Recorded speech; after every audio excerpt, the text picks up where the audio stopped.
Assalamualaikum warahmatullahi wabarakatuh. Saya Rizka Indriani dengan NIM 18 10 30 10 23. Pada video praktikum kali ini saya akan melakukan pemeriksaan yang dapat dilakukan pada kasus kardiovaskuler. Baik, pada pemeriksaan spesifik pada gangguan kardiovaskuler, kita akan melakukan dua pemeriksaan, yakni diantaranya pemeriksaan subjektif dan juga pemeriksaan objektif. Nah, untuk tata laksana yang pertama, kita akan melakukan pemeriksaan subjektif, di mana pada saat melaksanakan pemeriksaan subjektif, yang kita tanyakan kepada pasien berupa apa keluhan utama sang pasien ketika datang ke fisioterapi, apakah dia mengalami sesak, apakah dia mengalami batuk, dan sebagainya.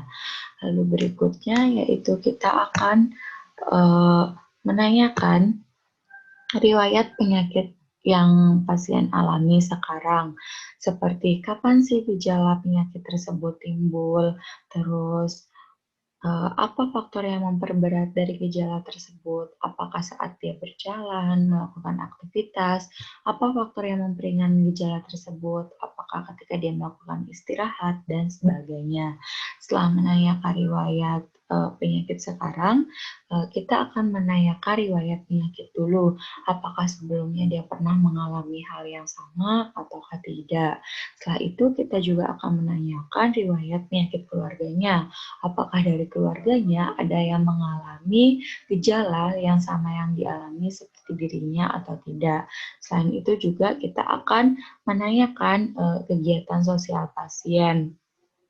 Apa sih aktivitas keseharian dari sang pasien tersebut?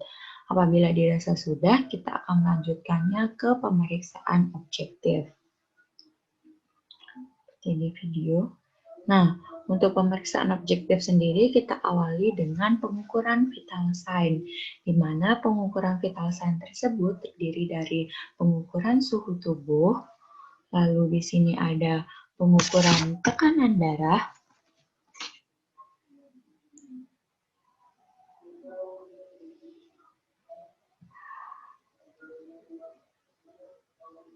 ini merupakan pengukuran tekanan darah,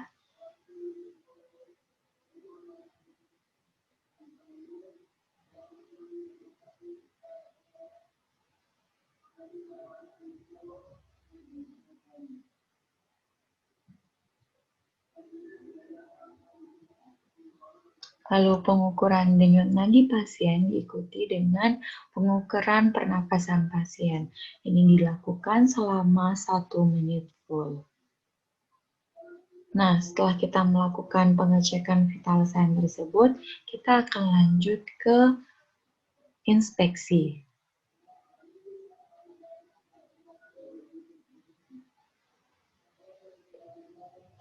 Nah, pada saat kita melakukan inspeksi, ada 3 poin penting yang harus diperhatikan.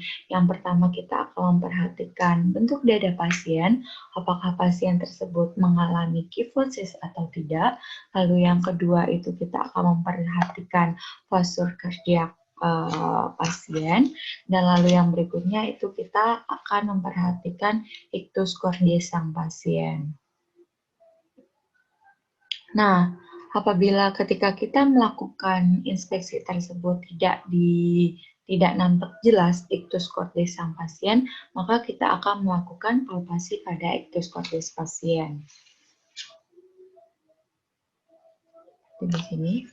Nah, ictus cordis tersebut berada di berada pada ICS 4 atau ICS 5 sang pasien.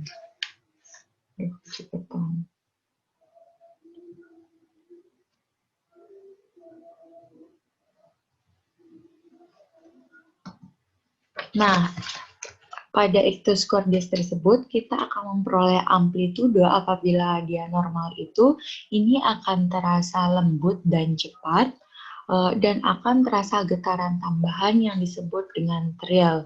Nah, yang artinya apabila terdapat getaran tambahan tersebut ketika kita melakukan palpasi, maka itu merupakan salah satu akibat kelainan pada katup jantung tersebut, pada katup jantung pasien.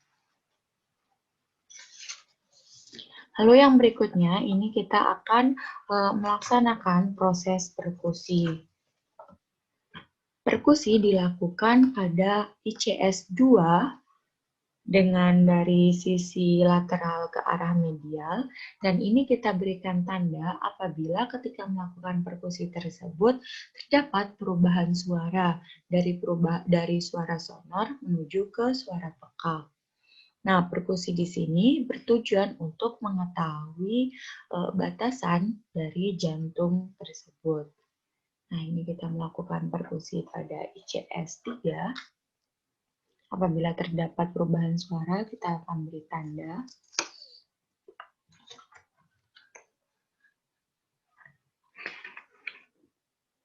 Ya.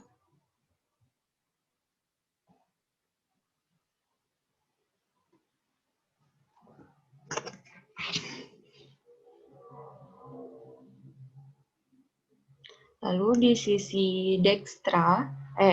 kanan, kita juga akan melakukan perkusi tepat pada ICS 5-nya, naik 2 cm di atasnya. Sama, kita akan melakukan dari sisi lateral ke sisi medial. Nah, setelah kita mengetahui batasan-batasan pada jantung tersebut dengan melakukan perkusi, lalu kita akan lanjut ke proses auskultasi.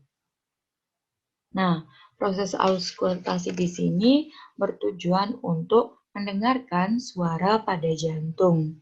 Suara pada jantung sendiri terbagi menjadi 2 suara, yakni ada pada katup sistolik dan juga diastol.